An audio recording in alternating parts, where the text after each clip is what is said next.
Hey everyone, welcome back. My name is Michael, the Moto Barista, and I'm out today riding some KTM bikes, which is an absolute blast. So big thanks to Jared at Savage Motorcycles in Midland for organising this test ride and letting me take these bikes out for a spin.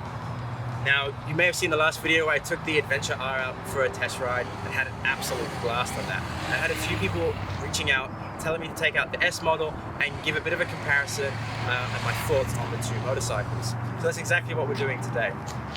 Let's start things off. Just by looking at the bikes, we can see a pretty big difference. The first thing is the height. The R model is sitting a lot taller than the S model, and that's just due to the suspension difference on these bikes. We've got the Explore Enduro suspension on the R model, which is giving it that extra bit of travel. The S model is using the WP Apex suspension. This is the suspension that is used by KTM on their road bikes. So not only is that going to change the height of the bike, obviously going to change the handling characteristics as well.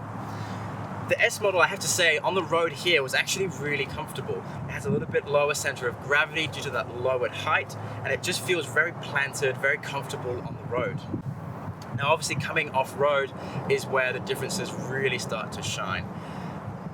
Now, many people are going to ask, is the S model good enough for off-road riding? And that's really what we're out here today to see.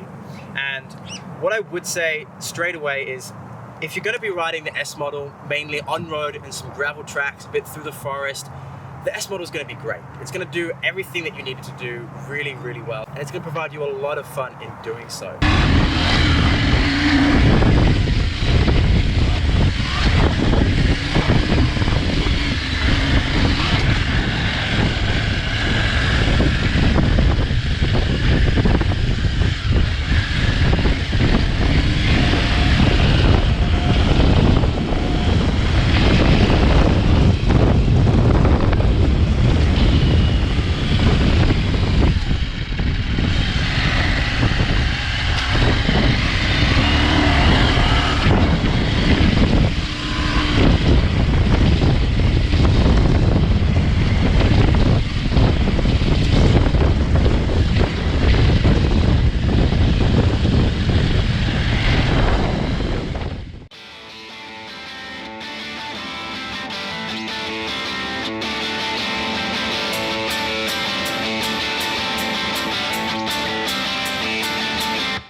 And it goes anywhere. Anywhere. I can feel this like kicking in places that didn't even touch. And you can basically just pop it up and bring it up and pop over little bumps.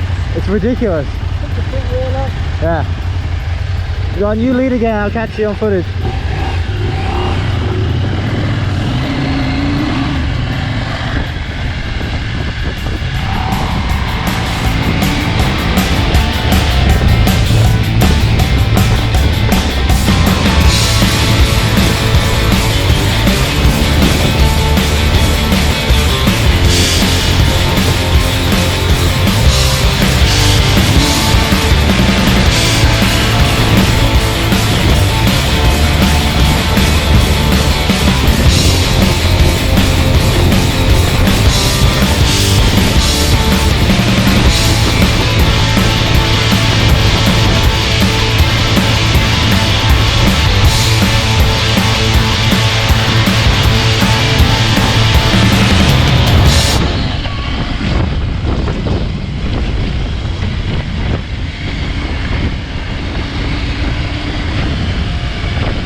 I can't keep up with you on this bike. Nah, you're able to. For the majority of adventure riders, the S model is probably going to tackle most terrain that you come across.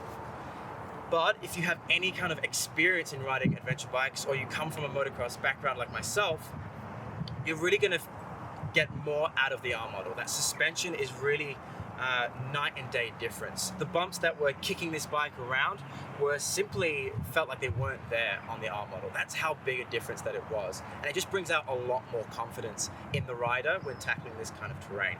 So if I jump on the S model here, you can see that I have both my feet firmly planted on the ground.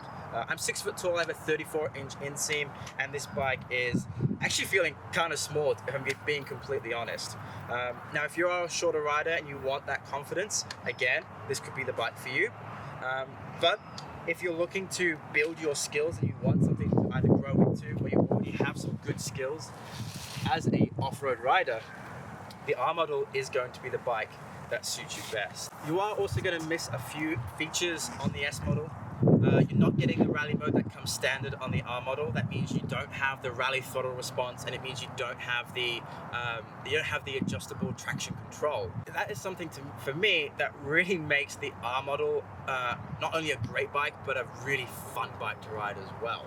So is it worth it? Is it worth going for the S model and saving yourself a few grand, or is it better to opt for the R bike? I think, again, it just depends on your kind of riding. If you're going to be somebody who is majority street riding and a little bit of gravel road and forest track, the S model is going to be perfect for you, especially if you're new to adventure bikes and you want something to start building your skills on.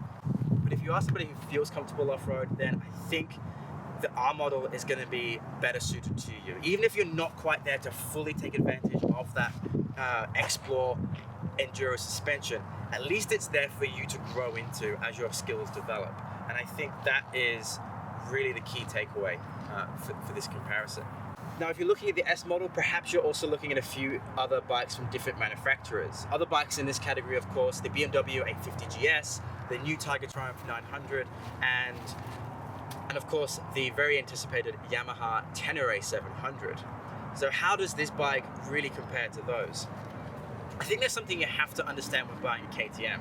When you buy a KTM, you're not buying a bike that is designed to be super comfortable and super refined. You're buying a bike because you want to ride a hooligan at some point.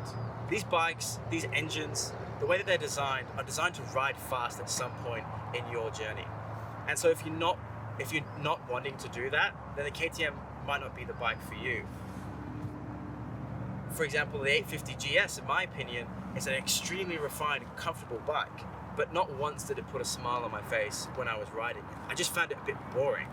And the KTMs are anything but boring. These are probably, in my opinion, the most fun adventure motorcycles out there.